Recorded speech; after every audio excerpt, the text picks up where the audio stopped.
ദിവ്യാത്മാക്കൾക്കെല്ലാം വിനീതമായ നമസ്കാരം.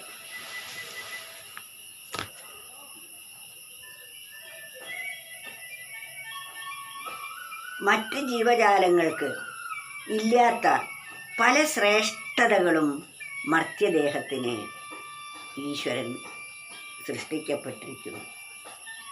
അതിനാൽ വിവേകവും വിചാരവും ആത്മാർത്ഥതയും സത്യസന്ധതയും മുതലായ ഉത്കൃഷ്ട ഗുണങ്ങൾ വളർത്തി ആത്മാവിനെ അറിയാൻ നാം ഈ ജന്മം വിനിയോഗിക്കേണ്ടതാണ്.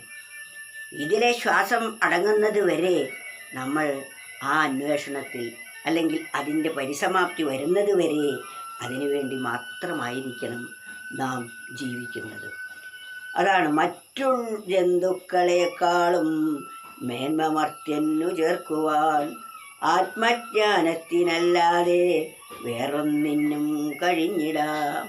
ആത്മജ്ഞാനം കൊണ്ട് മാത്രമേ മറ്റു ജീവികളെക്കാൾ ശ്രേഷ്ഠരാണ് മർത്യൻ എന്ന് പറയാൻ പറ്റുകയുള്ളൂ.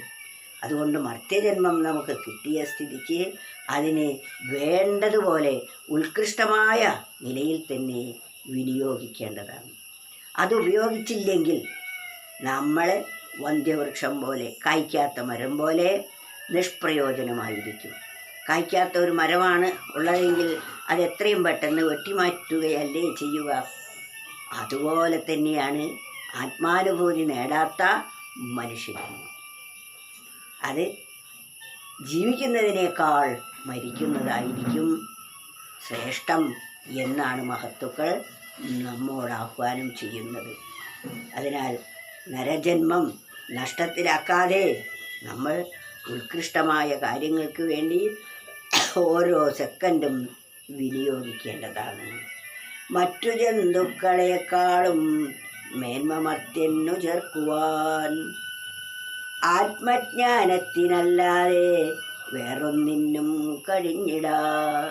ആത്മജ്ഞാനത്തിന് മാത്രമേ ഈ മാനവജന്മം കഴിയൂ. മറ്റു പല കാര്യങ്ങളിലും നമ്മളെക്കാൾ മുന്നിലാണ് മറ്റ് ജീവികൾ.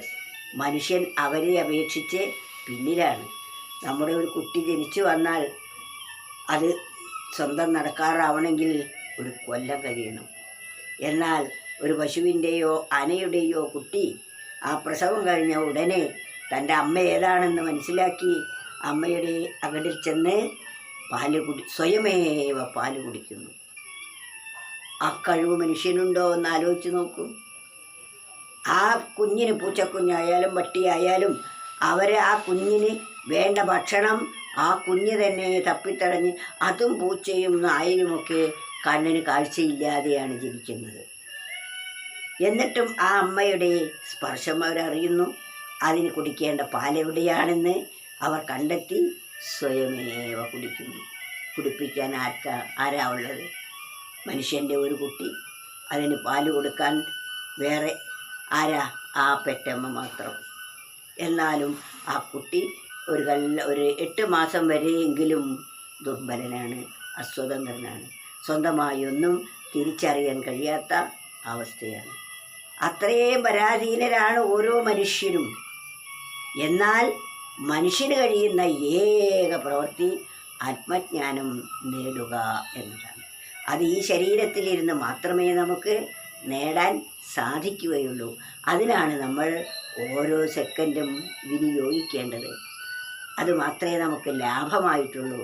ബാക്കിയെല്ലാം നമ്മിൽ നിന്ന് നാം നോക്കി നിൽക്കേ അകന്നകന്നു പോകും. അതാണ് കൊച്ചുകുട്ടിയായിരിക്കുമ്പോൾ സ്നേഹം നിർലോഭം നമുക്ക് ലഭിക്കുന്നു. അതിനൊരു വിലയും കൊടുക്കേണ്ടതില്ല. എന്നാൽ യൗവനത്തിലെത്തിയാൽ സ്നേഹം ലഭിക്കണമെങ്കിൽ അതിന് പ്രതിഫലം കൊടുക്കണം. സ്നേഹം കിട്ടണമെങ്കിൽ നമ്മൾ അതിനു വേണ്ട കർമ്മം ചെയ്തേ പറ്റൂ. വാർദ്ധക്യത്തിലാണെങ്കിലോ സ്നേഹം വേണമെന്നുണ്ട്, കിട്ടാൻ പണിയാണ്. സ്നേഹം വേണം എന്ന് ആർക്കും ആഗ്രഹമുണ്ട്, പക്ഷേ അതിന് വില കൊടുത്താലും കിട്ടില്ല. യൗവനത്തിൽ വില കൊടുത്താലേലും കിട്ടും, വാർദ്ധക്യത്തിൽ വില കൊടുത്താലും കിട്ടാത്തതാണ്. അപ്പോൾ നിരാശനും ഒറ്റപ്പെട്ടവനും അതുവരെ എല്ലാമായിരുന്ന ആൾ ഇപ്പോൾ ഒന്നും അല്ലാത്ത അവസ്ഥയിലേക്കെത്തും. അത് ജീവിതത്തിൽ ഏറ്റവും ദുർഘടം പിടിച്ച ഒരവസ്ഥാവിശേഷമാണ്. അത് വരാണ്ടിരിക്കണമെങ്കിൽ ഇവരൊക്കെ നമ്മെ ഉപേക്ഷിക്കുന്നതിന് മുമ്പേ നാം ഇതെല്ലാം വിട്ട് നാം ആശ്രയിക്കേണ്ടത് ഏതാണോ അതിനെ ആശ്രയിച്ച് പരിപൂർണ സംതൃപ്തരായിരിക്കൂ. അതിന് മനുഷ്യനെ കഴിയൂ. പക്ഷിമൃഗാദികളുടെ കുഞ്ഞുങ്ങൾ ആഹാരം കഴിക്കാറായിക്കഴിഞ്ഞാൽ പിന്നെ അവർ സ്വയമേവ ആഹാരം അന്വേഷിച്ചു പോകും. അതുവരെ അമ്മ കൂടെ കിടത്തി പാല് കൊടുത്ത്, അതുപോലെ പക്ഷികളും കുഞ്ഞിൻ്റെ കൂടെ നിന്ന് ആഹാരം അതിൻ്റെ വായിൽ കൊണ്ടുപോയി കൊടുക്കുന്നു. എന്നാൽ മനുഷ്യനാകട്ടെ ജനിച്ചു വീണ നാൾ മുതൽ പരാധീനനാണ് കുഞ്ഞ്.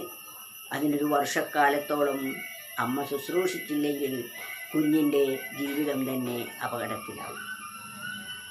നമുക്ക് ഈ ലോകത്തിലേക്ക് നോക്കിക്കഴിഞ്ഞാൽ ഒരു മനുഷ്യൻ്റെ അസ്വതന്ത്രതയും മറ്റു ജീവികളുടെ സ്വതന്ത്രതയും അത് ദൈവം കൊടുത്തതാണ്. അത് ആലോചിച്ച് നോക്കിയാൽ നാം ഈ ജന്മം സഫലമാക്കാൻ മാത്രമേ ഉപയോഗപ്പെടുത്തുകയുള്ളൂ. അതിനാൽ മറ്റുള്ള ജന്തുക്കളെക്കാളും മേന്മമർത്യന്നു ചേർക്കുവാൻ ആത്മജ്ഞാനത്തിനല്ലാതെ വേറൊന്നിനും കഴിഞ്ഞിടാം.